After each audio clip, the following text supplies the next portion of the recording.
आज हामी केन्द्रीय समितिको बैठक बसिरहेका छौँ। यो बैठक केन्द्रीय कार्यकारिणी समितिको निर्णयबाट आजदेखि वीरगञ्जमा प्रारम्भ भएको र बैठकमा यसपछि केही समयको लागि ब्रेक हुन्छ। त्यसपछि विभिन्न एजेन्डाहरू कार्यसूचीहरू प्रस्तुत गरिनेछ र त्यसपछि हामी बृहत रूपमा विचार विमर्श छलफल गरेर एउटा निष्कर्षमा पुगेर पार्टीलाई र सिङ्गो मुलुकलाई नै एउटा दिशा दिने हाम्रो प्रयास रहन्छ। स्थानीय तहको निर्वाचन भन्दा केही दिन पहिला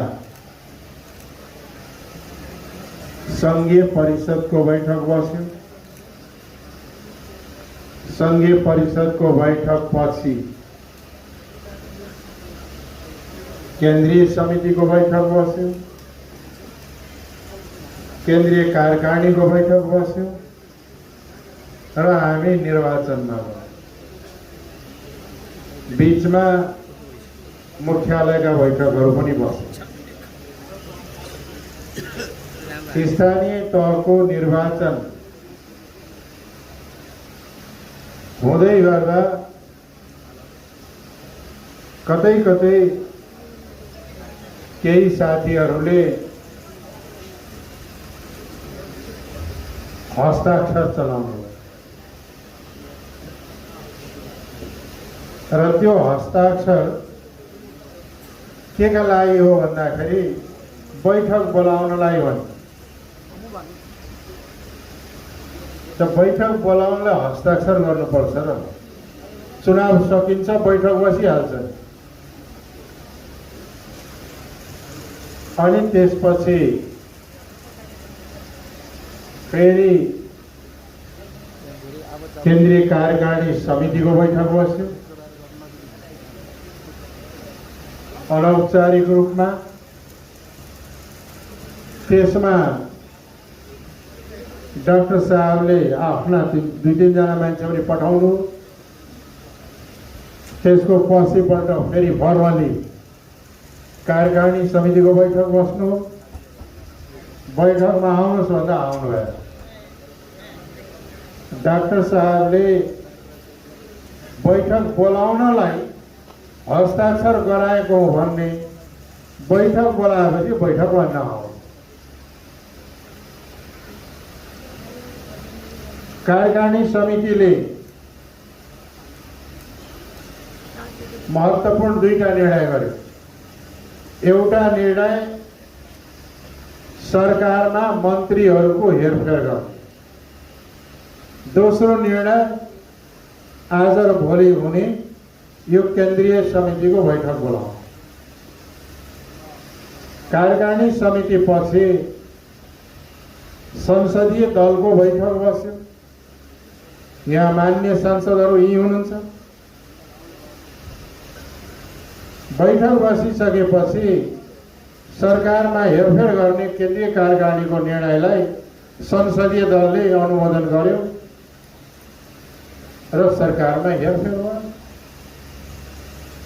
डाक्टर साहबले होइन एक्लै कहीँ निर्णय नै नगरिकन गर्यो भनेर हल्ला गरे अगाडि। यो अत्यन्त झुटो भ्रममा पार्ने कार्य हो। डाक्टर साहबको यो अलिक हस्ताक्षर गर्ने बानी रहेछ। माओवादीमा हुँदाखेरि पनि उहाँले प्रचण्डजीलाई हटाएर आफू अध्यक्ष हुन हस्ताक्षर गराउनु भएको। त्यो हस्ताक्षर बुझाउन लाग्दाखेरि बैठक बस्यो। बाबुरामजीले सही गराएको 18 जनाले हस्ताक्षरकर्ताले उनीका विरोध गर्यो। त्यसपछि बाबुरामजी उठेर हिँड्यो, माओवादी पनि छोडेर हिँड्यो। यहाँ पनि संयोग त्यस्तै भयो। उहाँले हस्ताक्षर गर्नुभयो, त्यो हस्ताक्षर त पार्टीमा बुझाउनु पर्थ्यो नि त। यहाँ ल्याएर यहाँहरूको सामने अहिले बैठकमा पेश गर्नुपर्छ। यतिजना बहुमत हो, त्यस कारणले मैले अध्यक्ष पाउनुपर्छ। त्यो बहुमत देखाउन सक्यो भए त म छोडिदिइहाल्थेँ। उहाँ कता त्यो डाक्टर उता जडीबुटीमा लाग्नु भएछ, आफै डाक्टर उता जडीबुटीको वैद्यखानामा लाग्नु भएछ। त्यो हस्ताक्षर बोकेर भाग्नु भएछ, माओवादीबाट हिँडा जस्तै। यस तरिकाले अस्थिर मानसिकताले पार्टी र संगठनको निर्माण हुन सक्दैन। अब किन जानुभयो डाक्टर साहब भन्ने अलिकति लाग्यो। हाम्रो डाक्टर साहब त्यो हस्ताक्षर गराएर यहाँले जो फेरि मानसिकता अलिकति बिच उहाँको अलिकति गडबड भयो जस्तो लाग्यो। कस्तो गडबड हो भन्दाखेरि उहाँ 3-4 जना आफ्ना समर्थकलाई लिएर बालुवाटार प्रधानमन्त्री कहाँ पुग्नुभयो डेलिगेसन भनेर यहाँलाई पनि थाहा। ल संसदीय दल जम्मै कब्जा भयो, केन्द्रीय समितिमा अत्याधिक बहुमत भइसक्यो। अब चाहिँ के हो भने उपेन्द्र यादव दलको नेता र केन्द्रीय अध्यक्ष होइन, अब उनले भनेको मान्नु हुँदैन, मैले भनेको मानौँ भनेर प्रधानमन्त्रीलाई भन्नुभएको छ। डेलिगेसनै गयो। प्रधानमन्त्रीले उहाँलाई भन्नुभयो, निर्णय गरेर आउनुहोस् न त, दलको बहुमतको निर्णय गरेर, दल नेता भन्नुहोस्, पार्टीको बहुमत निर्णय गरेर पार्टी अध्यक्ष भन्नुहोस् न, अनि आउनुहोस्। यो पार्टी पद्धति भनेर हिँडेको मान्छे हिजोको बैठकमा जम्मा 2 जना सांसद रहेछन्। 1 जना आफू र 1 जना महेन्द्र राज। 2 जना संसद दल कब्जा गरेर हिँडेको मान्छे 2 जना संसद ल्याएर भाग्नु भयो। कार्यकारिणीमा बहुमत छ भन्नु, बहुमत कार्यकारिणी त यी पनि बसिराखेकै छ। उहाँको 6 जना कार्यकारिणी लिएर उहाँ बसिराख्नु भएको छ। कार्यकारिणी आउनु भयो। अनि चाहिँ केन्द्रीय समितिमा बहुमत छ भन्नु, अहिले यसो पल्टा धेरैजना सही गर्न बाँकी छ। यहाँ यसो हेर्दाखेरि जसपाको 2/3 बहुमतको केन्द्रीय समितिका सदस्यहरू यहाँ उपस्थित हुनुहुन्छ। अब डाक्टर साहबले के गर्नु? संसदीय दल पनि भएन, केन्द्रीय समिति पनि भएन, कार्यकारिणी पनि भएन। अनि उहाँ जडीबुटीतिर लाग्नु हो, उतातिर उपचार गर्न। अब गजबको कुरा के छ भने उहाँहरूको अलिकति बायामै के हो त यो? उपराष्ट्रपति कहाँ यहाँले सुन्नुभएको हो, उपराष्ट्रपति जी कहाँ मिटिङ राख्नु हो र प्रचण्डजीलाई बोलाउनु हो। प्रचण्डजी उहाँको मिटिङ हो।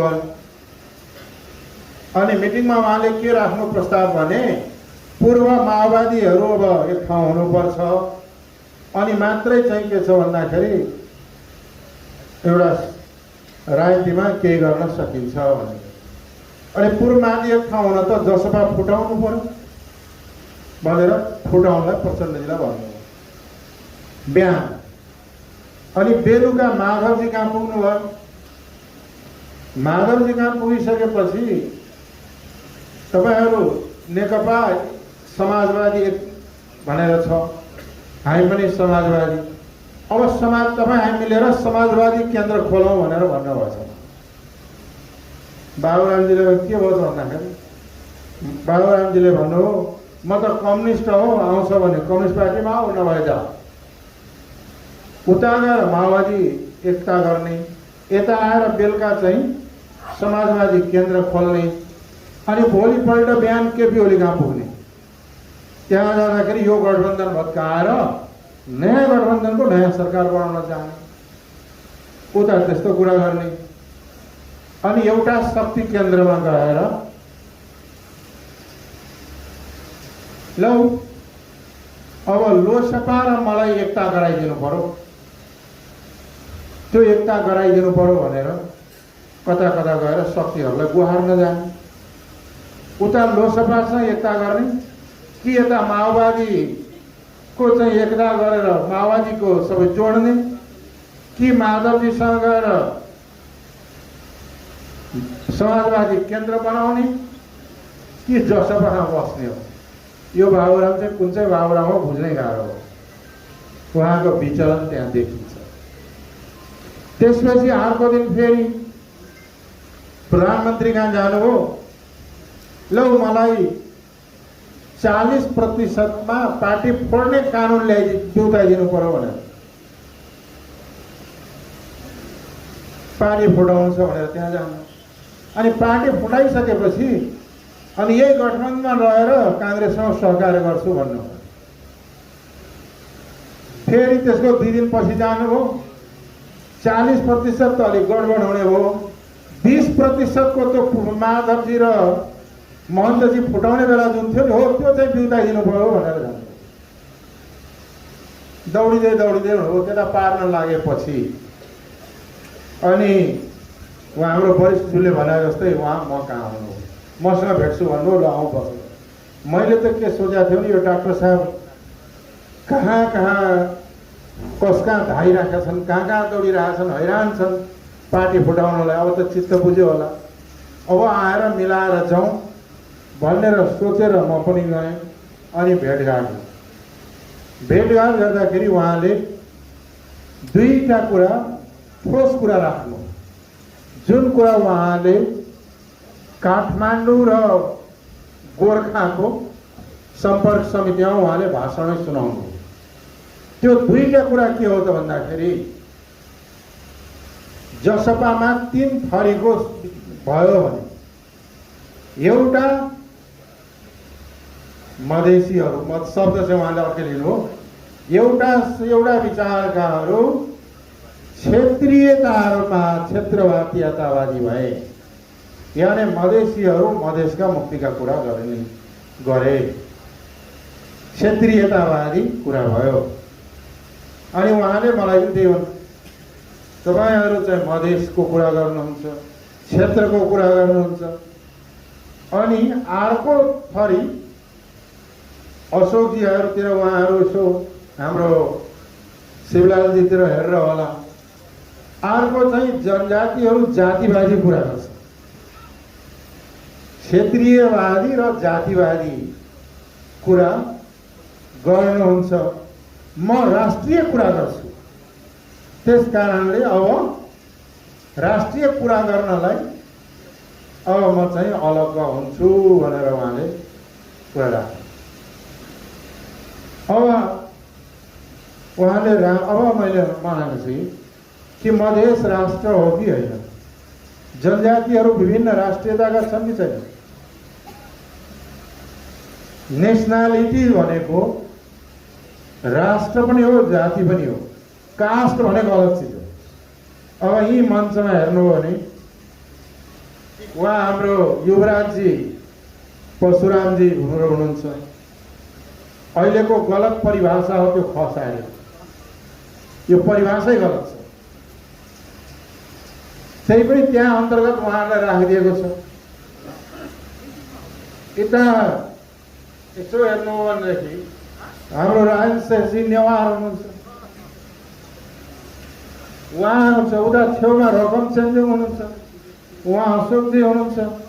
यो सबै एउटै हो त?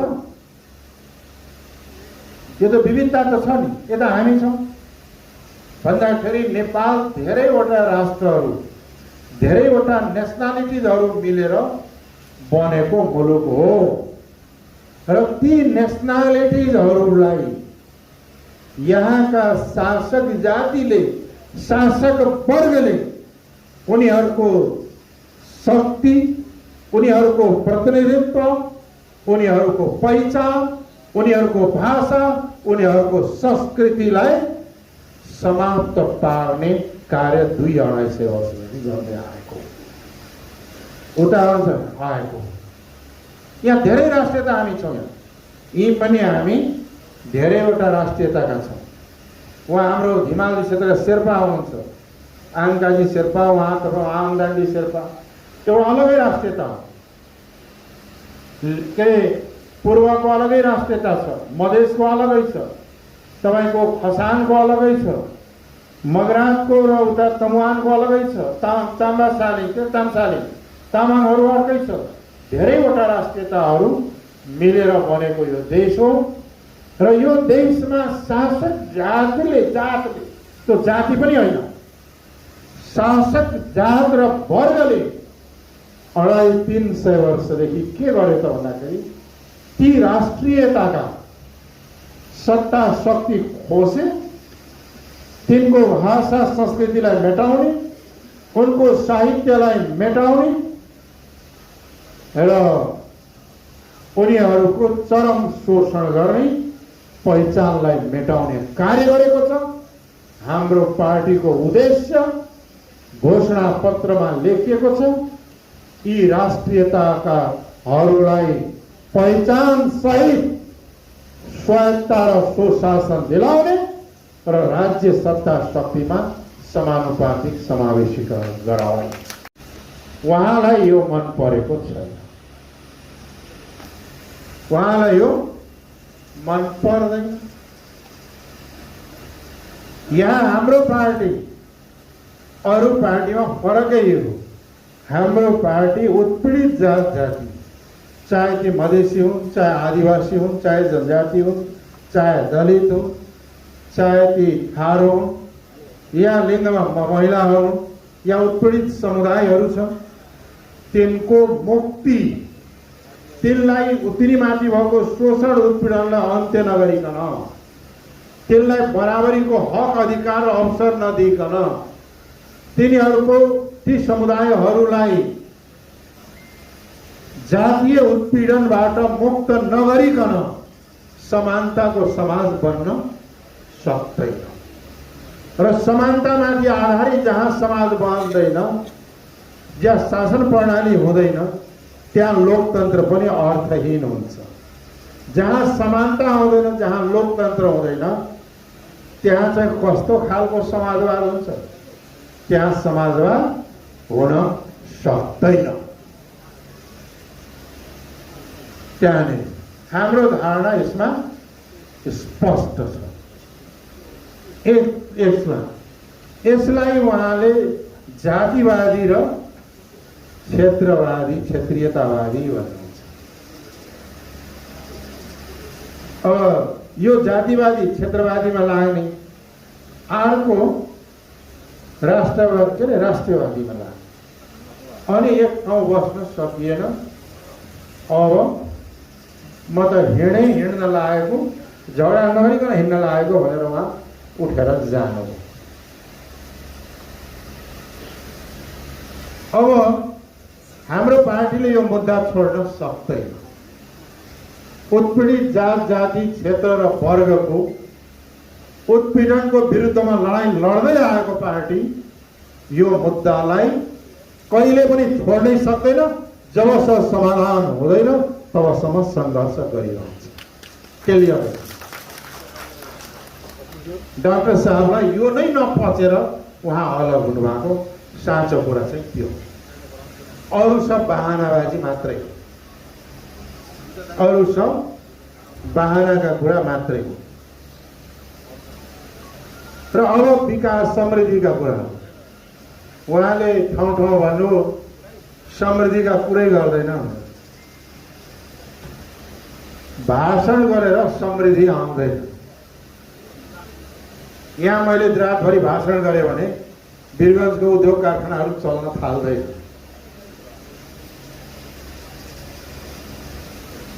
विकास गर्नका लागि, मुलुकलाई कहाँ विकास गर्नका लागि सबभन्दा पहिला एजुकेसनमा चेन्ज ल्याउनु पर्छ। अहिलेको एजुकेसन सिस्टमले कामरा, खाडी मुलुकका लागि कामदार उत्पादन गर्ने फ्याक्ट्रीको रूपमा काम गरिरहेको छ। क्वालिटीको एजुकेसन र सबैलाई राज्यले दिनुपर्ने। दोस्रो आधार हो कृषिलाई आधुनिकीकरण गर्नुपर्छ, मुलुकलाई औद्योगिकरण गर्ने हो। त्यसका लागि हामीले पुँजी र प्रविधि मैत्री वातावरण बनाएर ल्याउने हो। त्यसका लागि स्टेटले रोल प्ले गर्नुपर्छ। विकास त्यहाँबाट अगाडि बढ्छ र विकास समृद्धि नभइकन समाजवाद हुँदैन। समानता, लोकतन्त्र र समृद्धि नभइकन समाजको रूपान्तरण हुन सक्दैन भन्ने कुरामा हामी दृढ छौँ र हामी त्यो दिशामा प्रयत्नहरू पनि गरिरहेकै छौँ। अनि समृद्धिको कुरा गरेर समृद्धि हुने हो। एउटा त्यहाँनिरको कुरा त्यसले समृद्धि, समानता, विभेदको अन्त्य र सामाजिक न्याय स्थापित नगरिकन मुलुकमा रहेको यो विभेद र असमानता अन्त्य र समाजवादी समानतामा आधारित समाज बन्न सक्दैन। हाम्रो भिजन क्लियर छ। हाम्रो पार्टीको घोषणापत्र, विधानमा रहेका उद्देश्यहरू र बेला बेलामा रहेका प्रस्तुत गरिएका राजनीतिक प्रतिवेदन र दस्तावेजहरूले पनि यसमा क्लियर हुन्छ। आजको 21औं शताब्दीमा दलितै भएका कारणले उत्पीडित हुनुपर्ने, महिलै भएको कारणले विभेदमा रहनुपर्ने, मधेसी भएकै कारणले राज्यबाट हेपिनुपर्ने, जनजातीय भएका कारणले बहिष्कृत र सीमाङ्कित हुनुपर्ने लगायतका जुन छ यसलाई अन्त्य गर्नुपर्छ। यो हाम्रो राजनीतिक लडाई हो। यही नै हाम्रो भावी राजनीतिक लडाई पनि हो। यसलाई कसैले जातिवादी भन्छ, कसैले क्षेत्रवादी भन्छ भने ती विचाराहरूलाई भन्नु केही पनि छैन। ती यति मात्रै हामी भन्छौँ, ती भन्ने व्यक्ति घोर नेपालको सबभन्दा बढी नस्लवादी हो। नस्लीय चिन्तन हो यो। नस्लीय चिन्तन भनेको के हो त भन्दाखेरि मेरो जात ठुलो, मेरो धर्म ठुलो, मेरो समुदाय ठुलो, अरूको चाहिँ के छ भन्दाखेरि केही पनि होइनन्, यी तल्लो दर्जाका हुन् भन्ने जुन चिन्तन हो त्यो चिन्तन नै नस्लवादी चिन्तन। यसले दुनियाँमा कहिलेकाहीँ विनाश पनि ल्याएको छ। हिटलर पनि के थियो भन्दाखेरि नस्लवादी चिन्तनै थियो। उनले Aryan superior class, superior group भने सोसाइटीको ग्रुप बनायो। सुपेरियर रेस भन्यो आर्यन। ऊ चाहिँ आर्य सुपेरियर हो। सुपेरियर मलाई शासन गर्ने हक छ। त्यसमा पनि नर्डिक, त्यसमा पनि चाहिँ जर्मनको, त्यसमा पनि म भनेर जुन हिटलरले सुरु गरे अरूको संहार गर्न, त्यसले संसारमा करोडौं मानिसको ज्यान दियो। यो अत्यन्त खतरनाक हुन्छ। आजको 21औं शताब्दीमा सबै मानिस बराबर हो। चरित्र, क्षमता र गुणले अगाडि पछाडि हुने हो, न कि जन्मले, न कि वंशले। क्षमता, उसको योग्यता, उसको चरित्रले अगाडि पछाडि हुने हो, कार्यले अगाडि हुने हो, न कि जन्मले।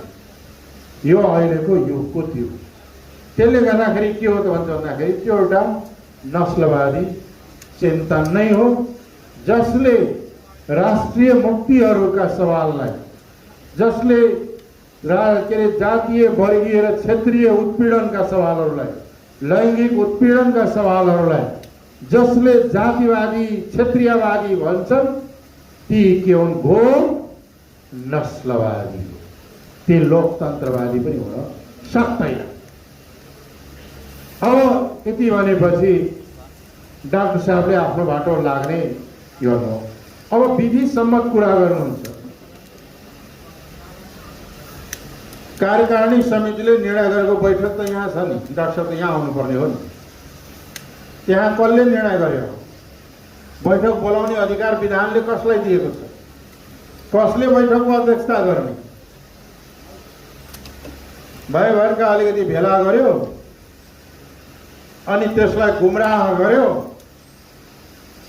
अनि आफ्नो दुनो सोझ्यायो। त्योभन्दा बढी त केही पनि होइन। त्यो बैठक अवैध हो र राजनीतिक निम्नतम राजनीतिक संस्कार पनि नभएका, राजनीतिक संस्कृति पनि नभएका व्यक्तिहरूले प्रवृत्तिले यो चाहिँ के छ भन्दाखेरि एउटा सानो गुटको भेला गर्न लाग्नु। अब जनसभाको ब्यानर प्रयोग गर्नु भएको छ, त्यस विषय पनि हामी भोलि चर्चा गरौँला। त्यो गर्ने अधिकार त्यसरी हुँदैन, त्यसको मान्यता पनि हुँदैन, वैधानिकता पनि हुँदैन, मान्यता पनि हुँदैन। अब अर्कोतिर आउँ। हाम्रो पार्टीले अहिले संसदमा हामीले पटक पटक आवाज उठाएका छौँ नागरिकता समस्याको समाधान र पुरानो जुन एउटा नागरिकता ऐन छ त्यसलाई संशोधन गर्नु। योभन्दा अगाडि संशोधनका विधेयक संसदमा दर्ता भयो। विधेयक दर्ता भएको विधेयक ठिकै थियो, त्यो समितिमा गइसकेपछि अनेक खण्ड समितिले थप्न थाले, जसले नागरिकतालाई झन जटिल बनाउने प्रयास गर्यो। त्यो विधेयकलाई फिर्ता गरेर कुनै पनि नागरिकता, कुनै प्रकारको नेपाली नागरिकता लिएको व्यक्ति होस्, त्यसका सन्तान नेपाली वंशजका नाताले नेपाली नागरिक हुन्छ भन्ने आधारको कानुन चाहिँ के छ भन्दाखेरि संसदमा दर्ता गरेका छौँ र अब हामी यसलाई यसै संसदबाट पारित गर्नुपर्छ भनेर हामी लागिरहेका छौँ।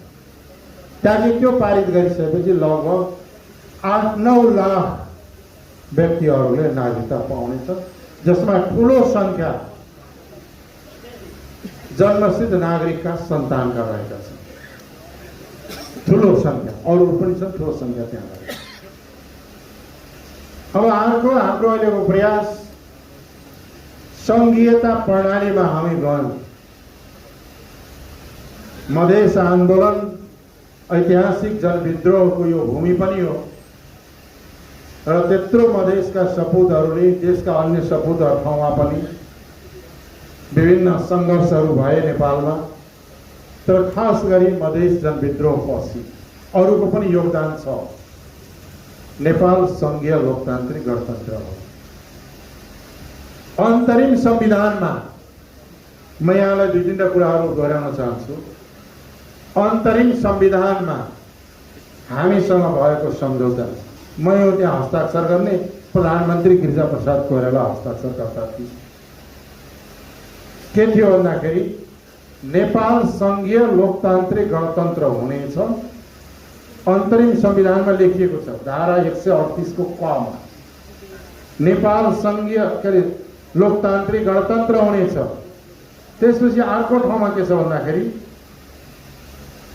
स्वायत्त मधेस प्रदेश सहित अन्य स्वायत्त प्रदेशहरू हुनेछन् र ती अधिकार सम्पन्न हुनेछ भनेर अन्तरिम संविधानमा संविधान सभाले संशोधन गरेर त्यहाँ समावेश गर्यो। डाक्टर साहब सभापति भएको संवैधानिक समितिको सभापति हुनुहुन्थ्यो। उहाँ संविधान मसौदा गर्ने समितिको प्रमुख। उहाँले त्यसलाई सबै हटाएर संघीयताको गलत परिभाषा ल्याए। संघीयता गलत परिभाषा अहिलेको संविधानमा छ। के छ त भन्दाखेरि सङ्घीय प्रणाली 3 तह हुनेछ। 3 तहको सङ्घीय प्रणाली नै हुँदैन दुनियाँमा। सङ्घ हुन्छ र प्रदेश हुन्छ। स्थानीय तह त प्रदेशको अङ्ग हुन्छ। स्वायत्त अधिकार चाहिँ हटाइदियो र संघीयताको नाममा एकात्मक प्रणालीलाई प्रयोग गर्ने संविधान जारी। अन्तरिम संविधानमा बहुभाषिक नीति थियो। अहिलेको संविधानमा के छ त भन्दाखेरि त्यो चिज हटाइएको छ र भाषा आयोग हुनेछ भनेर त्यो ठाउँबाट के लागिएको छ। अहिले पनि भाषा बहुभाषिक नीति मुलुकको भनेको छैन। हामी चाहन्छौँ संघीयतामा प्रदेशहरू, यो 7 प्रदेशै गलत हो। हाम्रो पार्टी राज्य उच्च स्तरीय राज्य पुनर्संरचना आयोगले संविधान सभामा प्रस्तुत गरेको 10+1 प्रदेशको अवधारणालाई स्वीकार गरेको छ र त्यसको प्राप्तिको लागि प्रयत्नरत छ, रहन्छ।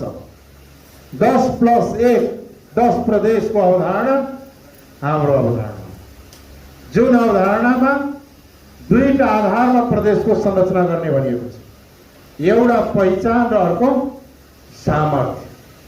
पहिचानका 5 आधार र सामर्थ्यका 4 आधारमा राज्य पुनर्संरचना गर्ने, त्यो राज्य यस्तो हुन्छ भनेर खाका प्रस्तुत गरिएको छ। अहिलेको संरचना जालसाजीपूर्ण छ। कस्तो जालसाजीपूर्ण छ भने यो संरचना नै सच्याउनु पर्छ। अब अलिकति भारतमा जाने हो भने बमेटेर बङ्गाल बनायो, त्यो भाषाका आधारमा बनेको। तमिलहरूको मलायलम भाषा भएको क्षेत्रलाई समेटेर तमिलनाडु बनायो। आसामिज भनेको जाति हो, नागाजहरू भनेको जाति हो। मिजो जातिलाई समेटेर तिनका आधारमा मिजोरम, नागाल्यान्ड, आसाम बनाइयो। टेरिटोरीका आधारमा उत्तर प्रदेश, मध्य प्रदेश, उत्तराखण्ड, उत्तराञ्चल के बनाइयो। त्यहाँ एउटा आधार थियो। अब पश्चिमी पहाडमा, मध्य पश्चिमै भनौँ, खास गरी पश्चिम पहाडै हो, एउटा मगर, नेपालको सबभन्दा ठुलो जातीय समुदाय मगर, ती मगरलाई 4 टुक्रा बनाइयो। जुन मगरले ज्यान नदिएको भए, नलड्या भए पृथ्वीनारायण शाहको यो साम्राज्य पनि हुनेवाला थिएन। त्यसलाई के गर्यो भने 4 टुक्रा, ताकि एक ठाउँ रह्यो भने यी शक्तिशाली हुन्छ, त्यसलाई टुक्रा गर्यो। मधेसलाई, मेचीदेखि महाकाल त मधेसै हो, मधेसलाई 8वटा जिल्लाको यहाँ, अनि कैलाली, कञ्चनपुर र वहाँ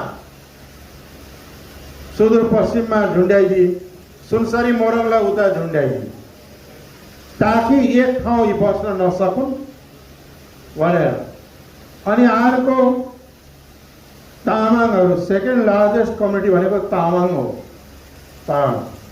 तामाङ समुदायको कता हो कता हराइयो, त्यहाँ नेवारसँग जोडेर या नेवार तामाङ चालिराखेको तिनलाई के छ भने तिनलाई पनि अलग थलो, मधेसलाई अलग थलो। उता पूर्वमा सुनसरी मोलाङलाई जोडिदियो, उहाँ उहाँ सोलुखुम्बुसँग। सोलुखुम्बुको शेर्पा तामाङहरूलाई जोडिदियो यो मोरङसँग। यो के हो त भन्दाखेरि यसले पहिचानलाई मेटाउने र खास गरिकन ती नेसनालिटिजहरूलाई, विभिन्न राष्ट्रियता भएकाहरूलाई या विभिन्न जातिहरूलाई स्वायत्त र स्वशासन र पहिचानलाई समाप्त पारेर जसरी 250 वर्षसम्म एकात्मक र केन्द्रीकृत शासन प्रणाली तहत शोषण र शासन यिनीमाथि गरेका थिए, तिनलाई निरन्तर कायम राख्ने षड्यन्त्र नै हो यो 7 प्रदेश। यसलाई बदल्नु पर्छ। पश्चिमतिर वास्तवमा नेपाल भन्ने कुरा बुझ्नुपर्छ। नेपाल भनेको धेरैवटा सभ्यताले बनेको देश हो। पश्चिम पहाडमा नेपाल र नेपाली शब्दको उत्पत्ति पनि नहुँदाखेरि त्यहाँ खस सभ्यता थिए, खस साम्राज्य थिए, सिजाली साम्राज्य नै थियो, त्यो एउटा सभ्यता हो। यता पूर्वमा महाभारत पढ्दा पनि भेटिन्छ ठाउँ ठाउँमा किरात सभ्यता। त्यतिखेर नेपालमा थिएन, नेपाली शब्द पनि थिएन, तर किरात सभ्यता र संस्कृति धेरै अगाडि। यहीँनेरि आउने हो भने मिथिला संस्कृति र सभ्यता धेरै प्राचीन हो। उता शाक्य सभ्यता, अब पछि गएर बनेको नेपाल काठमाडौँको एउटा सभ्यता छ।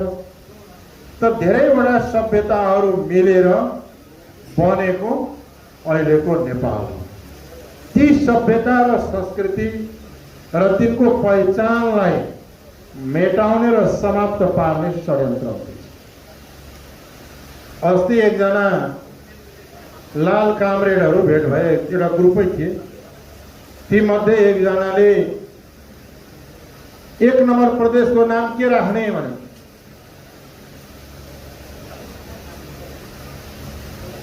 के राख्न चाहनुहुन्छ भने 1 नम्बर प्रदेशमा कहाँदेखि कहाँसम्म पर्छ? सुनसरी मोरङ झापा एकछिन छोड्दै बाँकी त छन् 11वटा जिल्ला। ती 11 जिल्ला के थिए त पहिला? पृथ्वीनारायण शाह आउनुभन्दा पहिला, त्यसपछि पनि एउटा वल्लो किराँत, एउटा पल्लो किराँत, एउटा माझ किराँत। त्यहाँ त किराँती सभ्यता र संस्कृति भएको भूभाग न हो त्यो। त्यही पहिचान झल्किने गरी नाम राखौ न त भन्दाखेरि ती लाल कामरेडले के भने भन्दाखेरि, तपाईहरुले मधेसमा त साम्प्रदायिक नाम राखिहाल्नु हो, यता पनि साम्प्रदायिक नाम राख्ने। अनि के नाम राख्ने त भन्दाखेरि कोशी प्रदेश नाम राखौं भने, अनि यता बागमती प्रदेश कस्तो नाम भयो भने नि, कोही साथी यहाँ भेट्यो कहाँ गयो भने बागमतीको हूँ भन्यो भने के त्यो बागमतीको फोहोर पानीसँग उनको सम्बन्ध छ।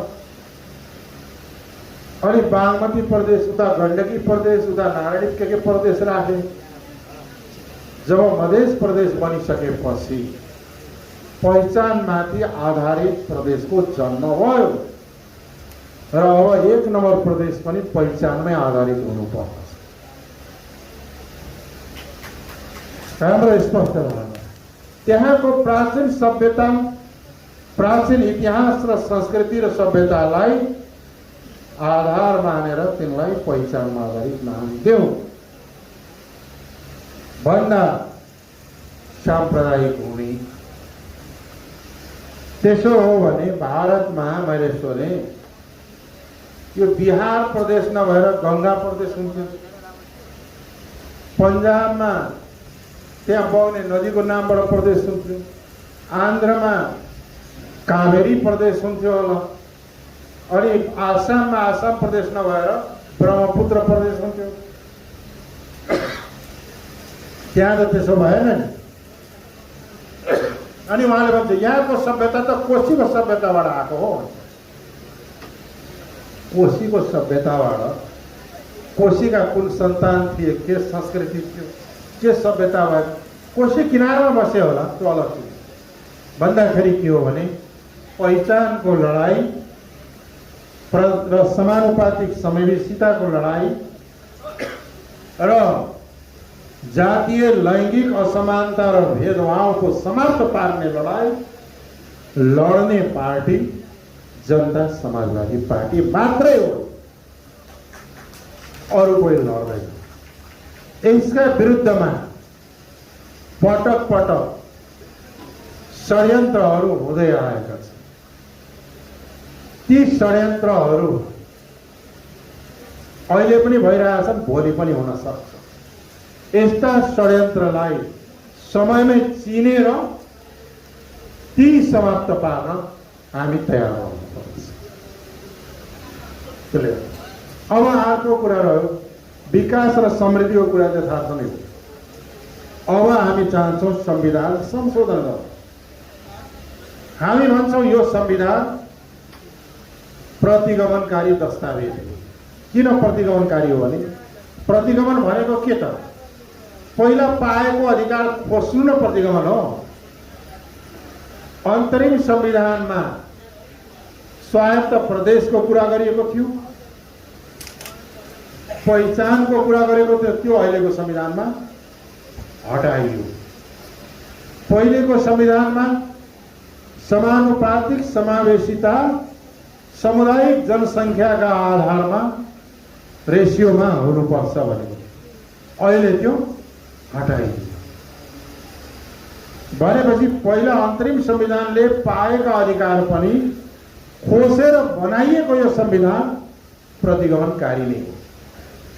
र जुन प्रावधानहरू प्रतिगमनकारी छ, म पुरै संविधानको कुरा गर्दिनँ, यो संविधानमा पनि संघीयता, गणतन्त्र, समावेशिता, धर्मनिरपेक्षता शब्द त परेको छ नि, त्यसको कुरा होइन। तर जुन जुन ठाउँमा विभेदकारी प्रावधान छ, संघीयता विरोधी प्रावधान छ र लोकतन्त्र विरोधी प्रावधान छ, त्यसलाई संशोधन गरेर त्यसलाई चाहिँ के हो भन्दाखेरि अन्त्य गर्ने, हटाउनु। त्यो हटाउनका लागि मैले केही दिन ओलीको छल कपटबाट कानुन मन्त्रालयको जिम्मेवारी पाएको थिएँ। अनि पाउने बित्तिकै मैले चाहिँ संविधान संशोधन गर्ने एउटा हाम्रो सम्झौता थियो। अनि यो संविधान संशोधनका लागि हाई लेभलको संविधान विज्ञहरूको, नेता होइन कि संविधान विज्ञहरूको कमिसन बनाऊ, उसले संविधान अध्ययन गर्छ र विभिन्न गोष्ठी सेमिनार गर्छ, अन्तर्राष्ट्रिय विज्ञ बोलाउँछ र संविधानको त्रुटिलाई सच्याउने रिकमेन्ड गर्छ। त्यो रिकमेन्डको आधारमा संविधान संशोधन गरौँ भन्दाखेरि त्यहाँ 1000 भोल्टको करेन्ट लाग्यो, झन्डै पेन्ट भयो। संविधान संशोधन गरेर हामीले संघीयतालाई बलियो बनाउनु छ, गणतन्त्र, लोकतान्त्रिक गणतन्त्रलाई संस्थागत गर्नु छ,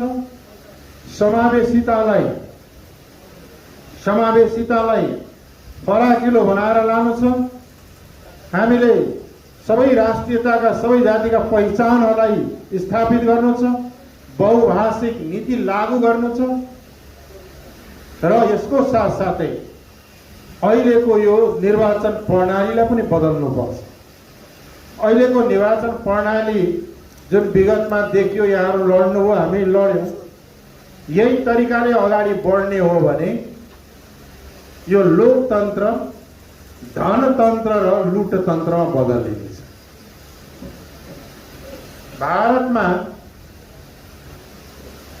भारतको चुनाव प्रणाली पनि त्यस्तै हुँदै जान्छ। मैले कहिलेकाहीँ भारतका नेताहरूलाई पनि भन्ने गर्छु कि भारतमा त महात्मा गान्धीले लङ्गौटी नै लगाएका थिए। भारतमा आइसकेपछि अफ्रिकाबाट लङ्गौटी लगाएर एउटा लाठी लिएर हिँडेर भारतलाई आजादी दिलाए भने अरूको पनि भूमिका थियो। तर भारतमा आज लङ्गौटी लगाउनेको के हाल छ? के हाल छ? कहीँ नामो निशान, कहीँ पर्सेन्ट छ?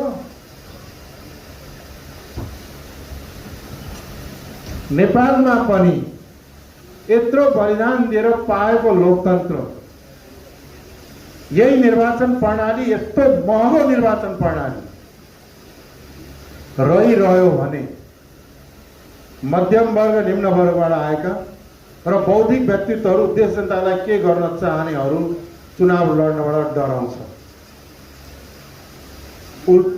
थर्र काप्छ कसरी चुनावमा जाने, कहाँबाट ल्याउनु। र त्यो एक दिन के हुन्छ, अर्कै वर्गले कब्जा गर्छ। त्यस कारणले यो निर्वाचन प्रणालीलाई बदल्नुपर्छ। राज्यमा या चुनावको बेलामा कुनै पनि पार्टी र कुनै पनि उम्मेदवारले खर्च गर्नु नपरोस्, यस्तो प्रणालीको निर्वाचन। यो मैले नयाँ कुरा गरे होइन। दुनियाँका 71वटा देशमा यस्तो प्रणाली छ निर्वाचनको, जहाँ पार्टी र सरकार के पार्टी र उम्मेदवारले खर्च गर्नु पर्दैन। समानुपातिक निर्वाचन प्रणाली नै हो। दोस्रो कुरा हो यो शासकीय स्वरूप। अहिलेको जुन संसदीय व्यवस्था छ, यो संसदीय व्यवस्थामा बिहान बेलुकै संसद गनेर हिँड्नुपर्ने व्यवस्था। बिहान त सांसद यतैतिर छन्, राति कता पो पुग्ने हो र सरकार ढल्ने हो, कुन सांसदले कति मोल गर्ने होला भने बजार लाग्छ। यस्तो प्रणालीले राजनीतिक स्थिरता दिँदैन, सरकारको स्थिरता राजनीतिक स्थिरता हुँदैन र त्यो राजनीतिक स्थिरताको अभावमा साना साना मुलुकहरू, आर्थिक रूपले कमजोर रहेका मुलुकमा जसले लगानी गर्छ कुन शक्तिले त्यसैतिर बगेर जान्छ। यो रोग लागेका मुलुकहरूले संसारमा कहीँ विकास गरेका छैन, कहीँ राजनीतिक स्थिरता छैन। त्यस कारणले के भन्दाखेरि पहिलो कुरा त कतिपय सांसद साथीहरू रिसाउनु पनि होला, तर संसदबाट सरकार बनाउने चलनलाई हटाइदिनुपर्छ। संसदहरू संसदीय काममा लागुन्। संसदहरू संसदीय काममा लाग्यो भने त अरू हुँदै भएन। सरकार प्रमुख या राष्ट्र प्रमुख चाहिँ के हो भने सोझै जनताले निर्वाचित गर्ने र उनले आफ्ना विज्ञहरू राखेर सरकार चलाउने। यो प्रणालीमा जबसम्म जाँदैनौँ न राजनैतिक स्थिरता हुन्छ न मुलुकले आर्थिक विकास र समृद्धि प्राप्त गर्न सक्छ। भने हामी शासकीय स्वरूप निर्वाचन प्रणालीमा परिवर्तन गर्न चाहन्छौँ। हामी चाहन्छौँ कि न्याय प्रणालीमा पनि परिवर्तन गर्नुपर्छ। अहिले न्याय पाइन्छ कि न्याय किन्नुपर्छ? तपाईँ हामी मुद्दा लड्नेलाई थाहा होला, यहाँदेखि लिएर सर्वोच्चमा पुग्दा घरबार विहीन भएका टाट पल्टेका धेरै मान्छे देखा छन्। गरिब त झन् अन्याय सहन बाध्य छ, तर न्याय पाउन सक्दैन।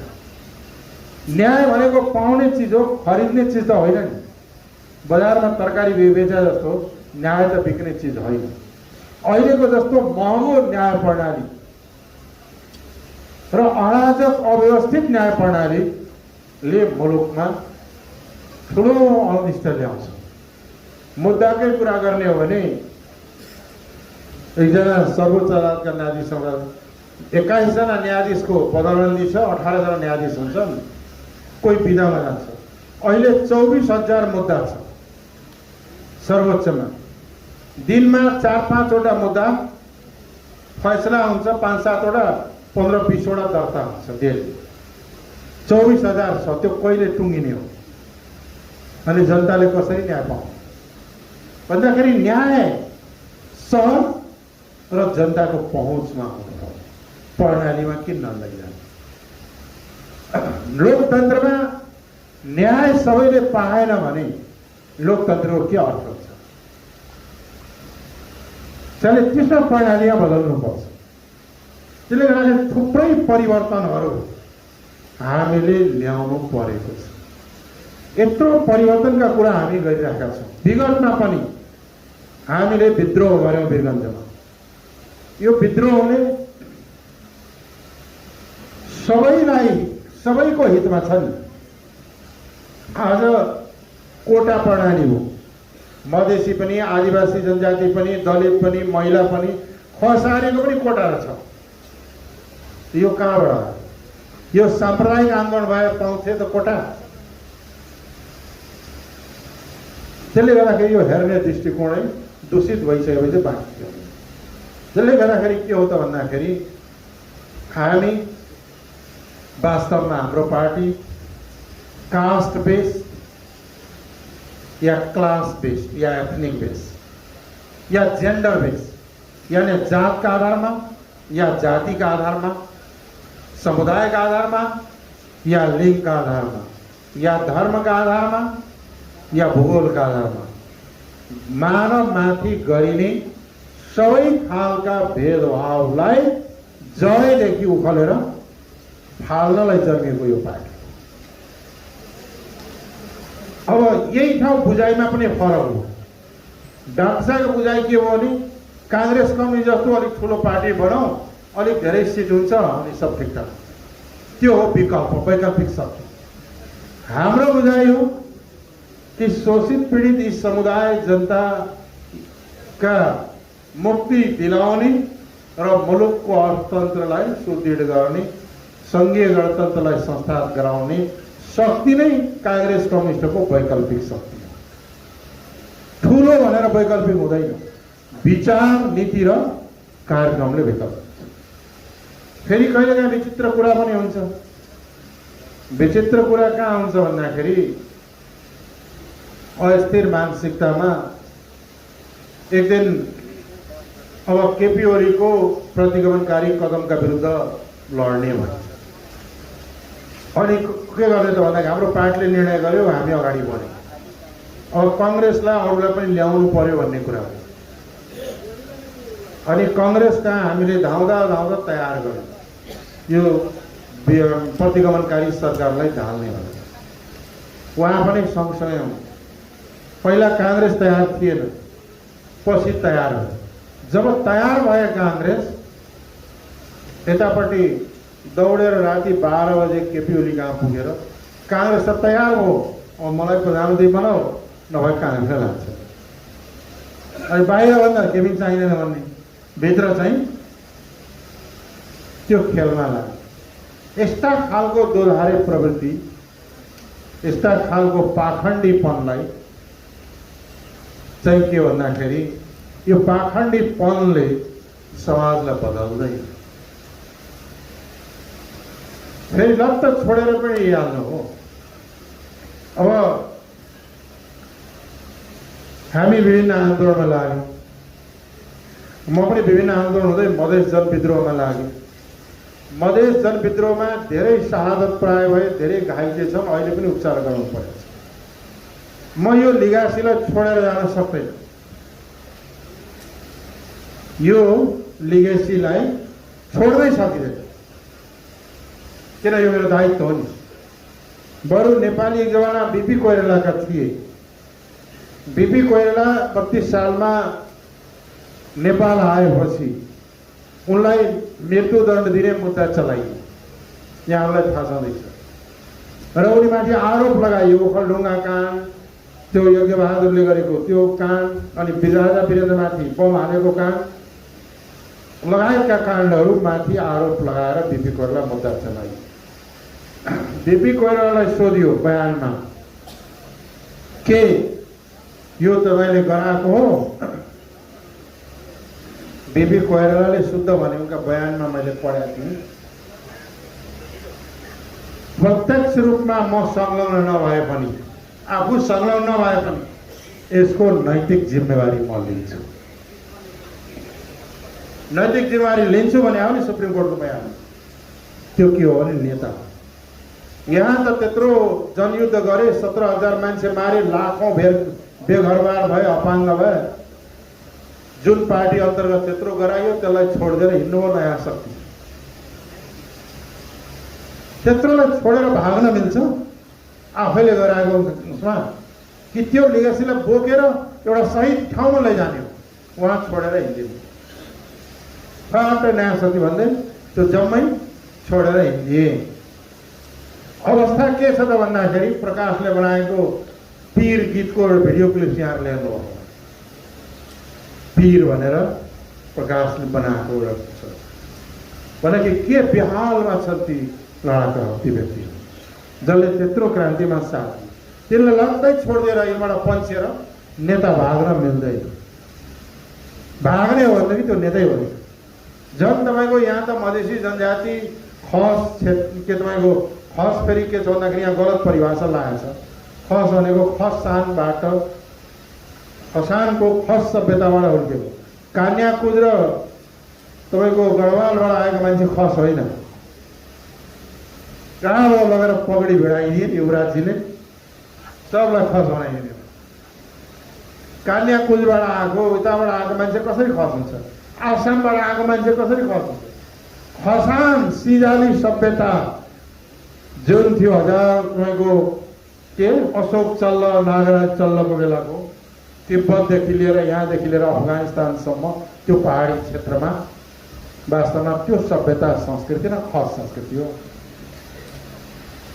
अनि तिनको पनि चाहिँ के छ त भन्दाखेरि उत्पीडन र शोषण उत्तिकै छ। बडो चलाकीपूर्ण तरिकाले खस जारे बनाइदिएर अनि खसको काँधामा चढेर चाहिँ शासन गर्न बडो जुक्ति निकालेको बुद्धि हो। पनि परिवर्तन गर्नुपर्छ। जो पीडित छ, जो अन्यायमा परेका छन् उनलाई न्याय दिलाउनुपर्छ। त्यसको लागि अनि खस आर्य भनेर उहाँले लेख्नुभएको छ। अनि मैले सोधेँ यो के परिभाषा हो डाक्टर साहब? आर्य त हामी पनि हो तर खस हामी होइन। यो नाक यस्तो छ, कपाल यस्तो छ, टाउको यस्तै छ, यही हो नि आर्य मङ्गोलाइट या निग्रो छुट्याउने त यही हो। अनि खस चाहिँ कसरी जोडियो त? अनि कहाँबाट त भन्दाखेरि कोही कहाँबाट कोही कहाँबाट भन्दाखेरि चाहिँ चलाकीपूर्ण तरिकाले कहीँ नभएका व्याख्या संविधानमा राखेर बनाइएको संविधान त्यसो गरे बनाएको छ भने झन् यता चाहिँ के गर्दा फेरि बडो चतुराई तरिकाले उहाँले यो आधा गिलास पानी भन्दै हिँडिहाल्नु। त्यो संविधानको स्वामित्वले पनि मैले गरे आउन त्यो पनि रिस्क नबोक्ने, गरेपछि गल्ती भयो सल्ती भयो यो गरियो भन्नु पर्यो नि। अनि आधा गिलास भयो, आधा गिलास खाली छ, म त हिँडेँ भनेर त्यहाँबाट पनि पिण्ड छोडाएर हिँड्ने।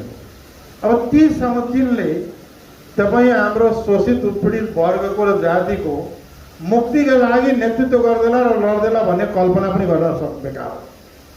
त्यसको कल्पना पनि गर्न सकिन्न।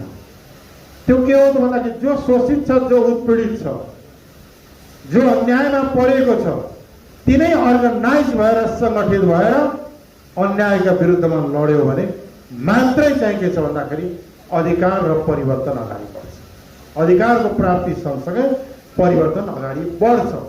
त्यसैले त्यो कार्य गर्ने तपाईँ अब उहाँ हुँदाखेरि उहाँ आइसकेपछि हाम्रो पार्टीमा कति फाइदा भयो भन्ने कुरा पनि साथीहरूले सोध्नुहुन्छ। हामीले त सबैलाई समेट्यौँ भन्ने भावनाका साथ अगाडि बढेकै हो। बढिसकेपछि हाम्रो त्यतिखेर सङ्घीय समाजवादी फोरम नेपाल हामी यो तीन थरी मिलेर बनाएका थियौँ। पश्चिमकै कुरा गर्ने हो भने पोखरा कास्कीमा हाम्रो शक्ति सङ्गठित शक्ति थियो। 8-10 हजारको प्रदर्शन जतिखेर पनि चुनावमा पनि राम्रो मत ल्याएको हो नि, त्यो अहिले 0मा झऱ्यो। यो 3 नम्बर प्रदेशमा काठमाडौँमा हामीले चुनाव लड्दा हरेक ठाउँमा त्यो बेला झन्डा फहराएका थिए। यसो अहिले त कतै नाउँ निशान देखियो। त्योभन्दा अगाडि हाम्रा सबै सङ्गठनहरू क्रियाशील थिए। त्यसपछि त लथालिङ्ग हो र हुँदै हुँदै भागाभाग हो। यो नोक्सानै भइरहेको थियो सङ्गठन। अब सङ्गठनलाई गतिशील बनाएर अगाडि बढ्नुपर्छ। हामी फेरि पनि चाहिँ के हो भन्दाखेरि डाक्टर साहब यति दिन बसिहाल्नु हो, अझै सँगसँगै जाउँ न अगाडि भन्ने पक्षको मान्छे हो। किन बेकारमा भाग हिँड्ने? हामीले फुटेर गएकाहरूको धेरैका दुर्दशा देखेका छौँ त्योभन्दा अगाडि पनि। अब डाक्टर साहबको पालो आउन लाग्यो, किन बेकार त्यो रास्ता जानु? अझै पनि भन्छु म, डाक्टर साहब फर्किनुहोस्। त्यो भेलासेला गर्ने जुन गलत काम गर्नुभयो त्यसको पश्चाताप गर्दै फर्किनुहोस्। अनि अगाडि त्यहाँ गएका साथीहरू जो अलमलमा परेका छन्, भ्रममा परेका छन्, जसलाई चाहिँ अनेक खण्ड भनेर लगिएको छ, ती साथीहरूलाई फर्किने आफ्नै पार्टीमा फर्केर आउन म यहाँ अहिले आह्वान पनि गर्छु। ती साथीहरू फर्किनुहोस्, आउनुहोस्, मिलेर जाउँ। तर एउटा कुरा छ, पार्टी विधान र विधिले पनि चल्छ, अनुशासनले पनि चल्छ। अनुशासन भएन भने त्यो पार्टी हुँदैन। विधान र अनुशासनको पनि पालना गर्दै अगाडि बढ्नुपर्छ। र पार्टीको नीतिका विपरीत जाने, पार्टीलाई ध्वस्त पार्न खोज्ने, पार्टीको अनुशासन उल्लङ्घन गर्ने र पार्टी एकतालाई खलल पुर्याउने जो सुकैलाई पनि पार्टीले कारबाही गर्छ।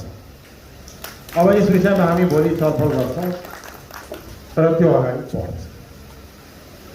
त्यसमा भ्रममा नरहे पनि हुन्छ। भुलचुकमा साथीहरू यताउति भएका छौँ नि, त्यहाँ आउँदाखेरि आउनुहोस् भन्छु म। ती दोषी त होइन, बिचरा भ्रममा पारेका छन् कतिलाई, त्यसबाट मुक्त भएर आउँछन् साथीहरू, हामी स्वागत गर्छौँ।